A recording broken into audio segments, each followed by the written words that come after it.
रामकृष्ण हरी मंडळी, आपल्या या भक्तिमय वातावरणात मराठी भक्ती या यूट्यूब चॅनेलमध्ये आपले मनापासून स्वागत आहे।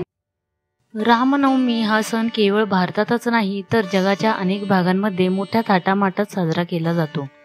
यंदा नवरात्री 9 एप्रिल पासून सुरू झाली आहे। अशा परिस्थितीत रामनवमीचा सण कधी साजरा केला जाईल ते आता जाणून घेऊया।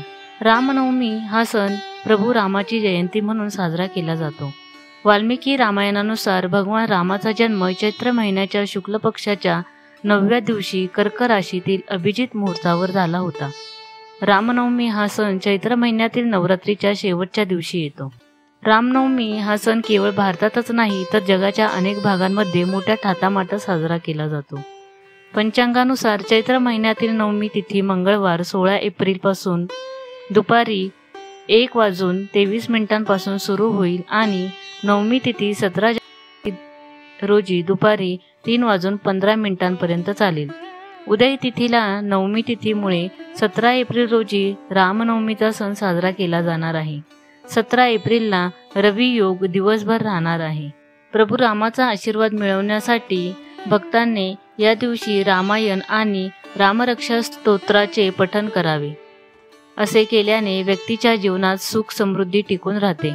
या दिवशी प्रभू रामाच्या मंदिरात जाऊन त्यांना पिवळ्या रंगाचे वस्त्र अर्पण करावे, तसेच पिवळ्या फुलांची माळ अर्पण करून त्यांची स्तुती करावी। रामनवमीची घरी पूजा कशी करावी आता आपण जाणून घेऊया। मंदिरात जाणे शक्य नसेल तर तुम्ही तुमच्या घरी ही पूजा करू शकता। पूजेसाठी सर्वप्रथम लाकडी स्टूल घ्या, त्यावर लाल रंगाचे कापड पसरवा। यानंतर भगवान राम, लक्ष्मण, माता सीता आणि हनुमानजी यांचा समावेश असलेली श्रीराम परिवाराची मूर्ती गंगाजलाने शुद्ध करून स्थापित करा।